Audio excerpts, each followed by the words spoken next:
અંકલેશ્વર તાલુકાના જીતાલી ગામે street light નથી ચાલતીની અરજી કરનારને અરજદારને તલાટીએ ટેલિફોન ઉપર બેફામ ગાળો બોલી ધાર્મિક લાગણીને ઠેસ પહોંચાડી તેવી ભાષાનો ઉપયોગ કરવામાં આવતા અંગેની ફરિયાદ ટીડીઓને કરવામાં આવી છે। હવે જોવાનું રહ્યું કે તાલુકા વિકાસ અધિકારી તલાટી સામે શું પગલાં ભરે છે।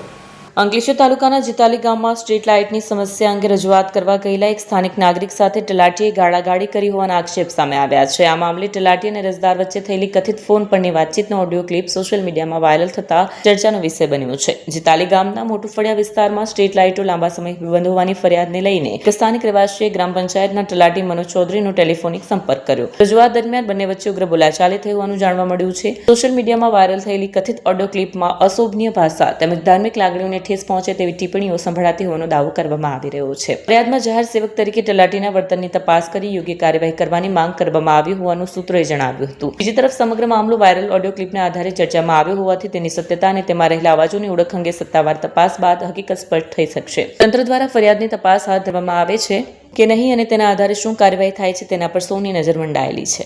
રેકોર્ડિંગ કર્યું હોય ને કે પ્રૂફ બતાવીને આપવું હોય ને હેલો हाँ बोलो રેકોર્ડિંગ કર્યું હોય કે પ્રૂફ બનાવીને આપવું હોય ને તો આપી દેજો પણ કોઈ જરા બી કર્યું એ નહીં। તમે તમારો ધર્મ બચાવવા જે હાથ કરી શકો છો ને તમે અમારો ધર્મ બચાવવા જે હાથની ખબર પડી એવું હેલો મેં તમને ક્યાં ધર્મની વાત કરી છે અહીંયા કાલે તો તમને વિશ્વ હિન્દુ તમને તાલીમમાં આવશે અને તારી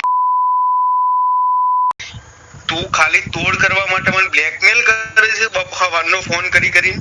તમને ચોખ્ખી કીધું છે કે ભાઈ લાઈટ થાંભલા ઉપર બગડી છે, કામ નતા થતા અને આ વર્ષે આદિવાસીઓના કામ કર્યા એટલે તમે ફોન કરી મને બ્લેકમેલ કરો છો। કોણે તમને બ્લેકમેલ કર્યા છે? અત્યાર સુધી તમને કોણે બ્લેકમેલ કર્યા છે? આ પહેલી વાર તમને ફોન કર્યો છે આજે?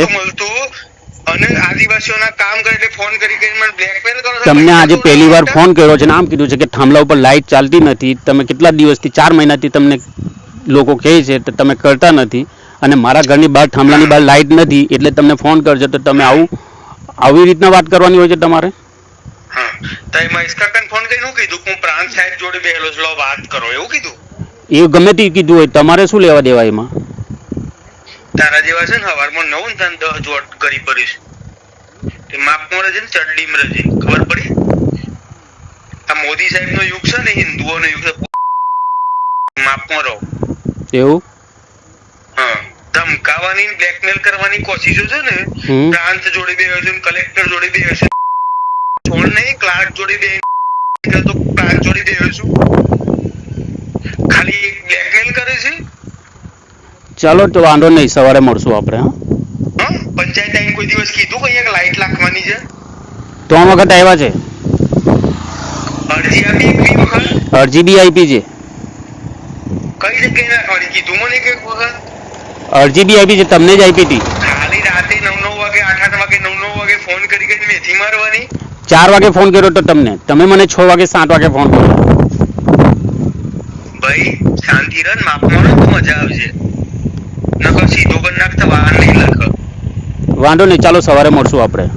આદિવાસી સરપંચ બને એટલે હોશિયારી ના કરી બધી। સવારે મળશું, ચાલો આપણે। 25 વર્ષથી મેં મહેબૂબભાઈ મોહમ્મદ બધું ચાટી ખાતા હતા બધું બંધ થયું ને એટલે આ બધું ચર્ચા છે મને ખબર છે। 25 વર્ષથી મહેબૂબભાઈ મોહમ્મદભાઈ ચાટી ખાતા હતા બધું બંધ થયું એટલે ચર્ચા છે ખબર છે। કોણ મહેબૂબભાઈ ને કોણ મોહમ્મદભાઈ ચાટી ખાતા હતા? તાર તું ઓળખતો ના તું શેરીપુર નો છે તો ખાલી હાથ વગર નું કરવા ખાલી તોડ પાડી જીતાલીનો જ છું, જીતાલીમાં જ રહું છું। તમને પૂછું છું ક્યારે મોહમ્મદભાઈ મહેબૂબભાઈ ક્યારે? પણ જીતાલીમાં રહું છું તો એટલી બધી શેરીપુરમાં સગવડ હોય શેરીપુરમાં જઈને પડેલો નહીં આવું। ચાલો વાંધો નહીં, આપણે સવારે મળશું। હા, હું મોહમ્મદ ઝુબેર અહમદ પટેલ, મારે રહેવાનું જીતાલી ગામમાં। અમે તલાટીશ્રીને છેલ્લા 5 થી 6 મહિનાથી એક અરજી કરતા હતા અને મૌખિકમાં અમે એમને 4 થી 5 વખત કીધું છે કે ભાઈ અમારા ફળિયામાં જે સ્ટ્રીટ લાઇટ છે એ મારા ઘરની બહાર કે ફળિયામાં એ સ્ટ્રીટ લાઇટ ખરાબ હતી, જેને અમે છેલ્લા 5-6 વખત મૌખિક અને 1 વખત લેખિતમાં અરજી આપી હતી, પણ તો પણ એમને આ વાત એમને ધ્યાન પર ના લીધી અને છેલ્લી વખત એમને અમે જે 18 તારીખે ફોન કર્યો હતો દિવસ દરમિયાન તો એમણે ફોન ના ઉઠાવ્યો। પણ ત્યારબાદ એમનો રાત્રે 8 વાગે મારા પર 10 ફોન આવ્યા. એમાં 11-12મો કોલ મેં જ્યારે એમનો ઉઠાવ્યો તો એમણે મારી સાથે ખોટી ગેરવર્તણૂક એટલે કે ગમે તે મા બેન સમાનની ગાળો, વિશ્વ હિન્દુ પરિષદની ધમકી, ગામમાં આવીને તારું ઘર તોડી નાખીશ અને ધાર્મિક લાગણી દુભાય એવી ગમે તેમ વાતો કરી હતી. હવે આવા વ્યક્તિને આવું ચલવી લેવા ન આવે, એમને તાત્કાલિક ધોરણે સસ્પેન્ડ કરવા જોઈએ.